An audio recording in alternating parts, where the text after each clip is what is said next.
I have done different variations on the hand project that we're currently doing over the years, with varied outcomes, varied level of difficulty, varied sized paper, and that kind of thing. But they always turn out super cool because they're so individualized.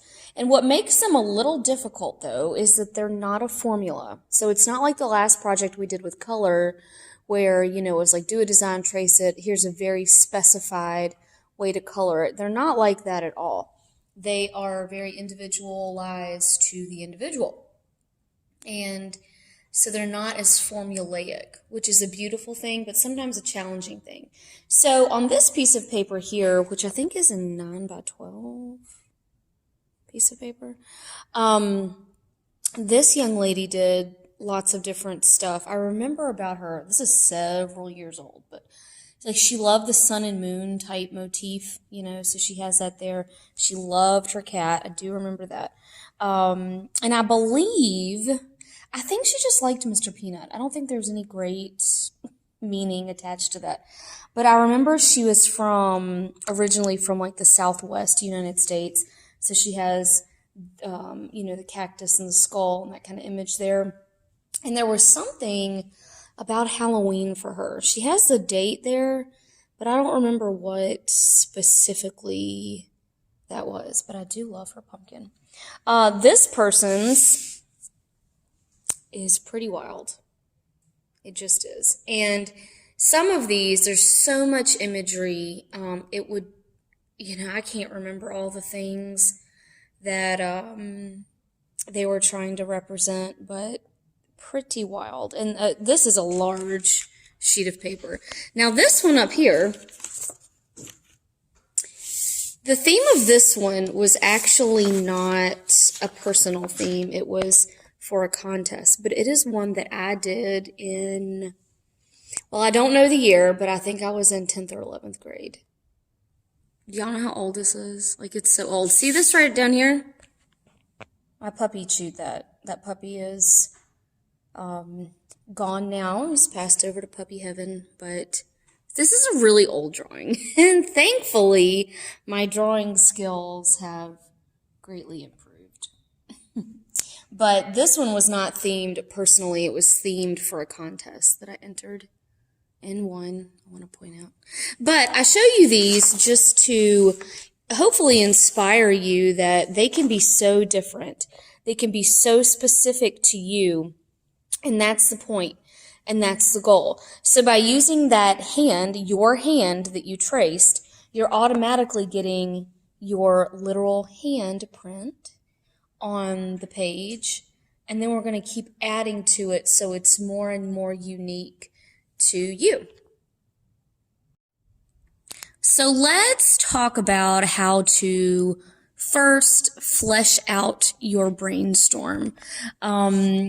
And I'm going to take you through the process that I went through for mine, and hopefully this will help you on yours. So for family, if you remember on the PowerPoint, I talked about my Canadian family and my United States family. So for my Canadian family, a really easy way to represent that would be the Canadian flag, or at least the maple leaf from the Canadian flag. People often associate that imagery with Canada. So that's pretty straightforward. My here family, which what I'm meaning there is my United States family, it actually ties in with the beach, which the beach, if you recall, Atlantic Beach, North Carolina, I had under places. So, the reason for that is because that's where my family here always went every year, same week in August, same hotel, and I have incredible memories of that place. So I'm going to combine my beach imagery with this, and that way I'm representing the same thing with one image. You may find that this works for you too. All right. So let's say that you have family somewhere else in the world. Let's say you still have a grandmother in Haiti. Okay. Just for example, you could use the Haitian flag colors to to represent, maybe you had that as a place you like to visit because you have family there, or, and then you have it representing your family. You can combine those two ideas into one.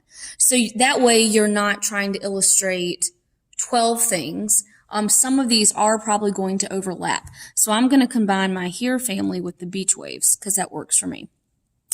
Obviously, one of the places I like to travel is where my family lives in Canada, but I've already represented that.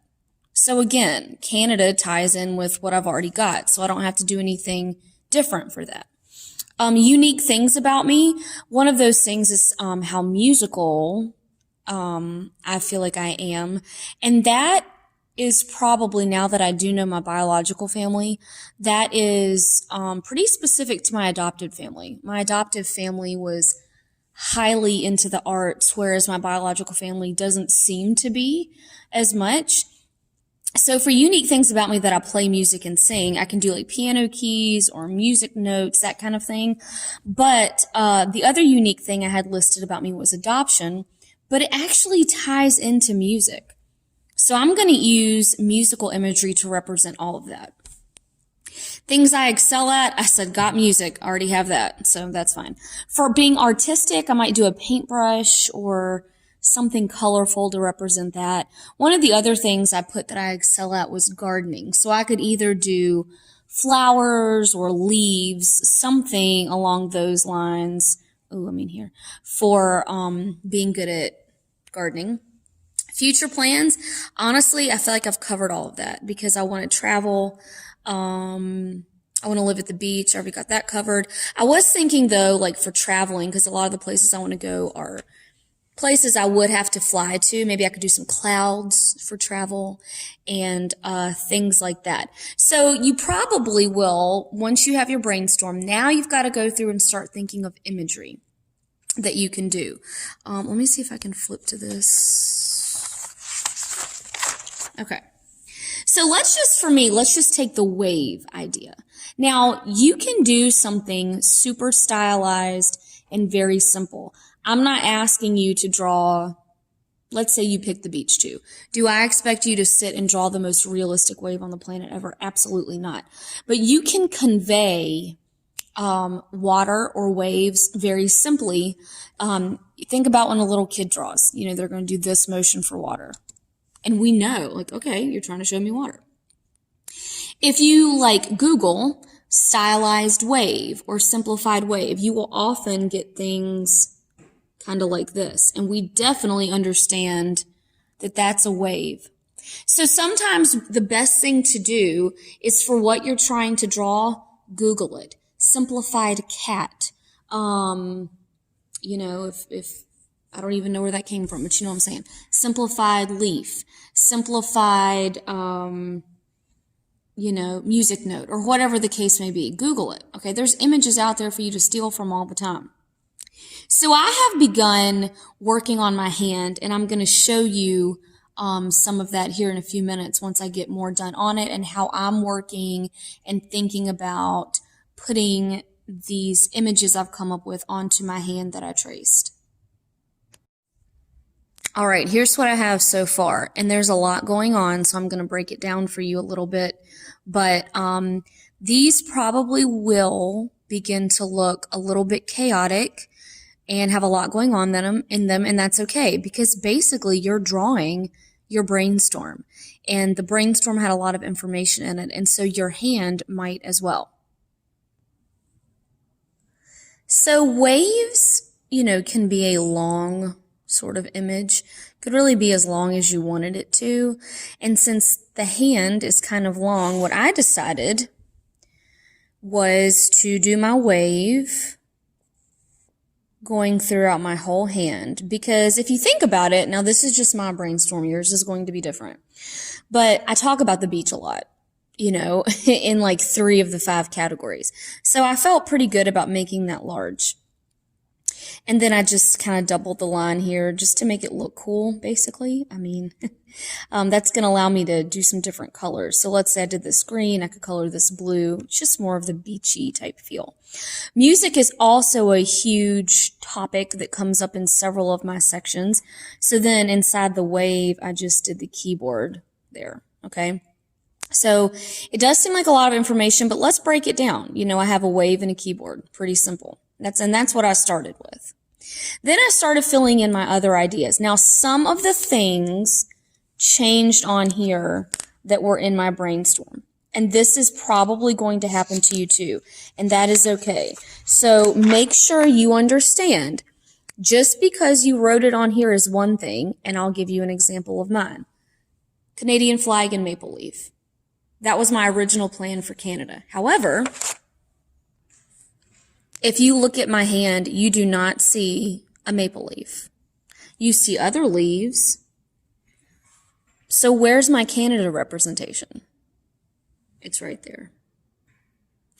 These are the longitudinal and latitudinal coordinates for Creston, British Columbia, without the stuff after the decimal. 49 degrees north, 116 degrees west equals a really beautiful and important place in my life. So that's what I used instead of the maple leaf. I tried the maple leaf a lot, actually, like right in here and up in there. Okay, it's not focusing. There we go. And I just didn't like it. I couldn't get it the way I wanted. So I was like, what else could I do? What else could I do? So you might have to rethink some things, and that's perfectly fine. Now, I do have my paintbrush over here for art, and then I'm going to make this. I probably won't even color that one color. I'll make it several colors. So I have that. I do have my leaves for gardening. I did that instead of flowers just because I wanted to.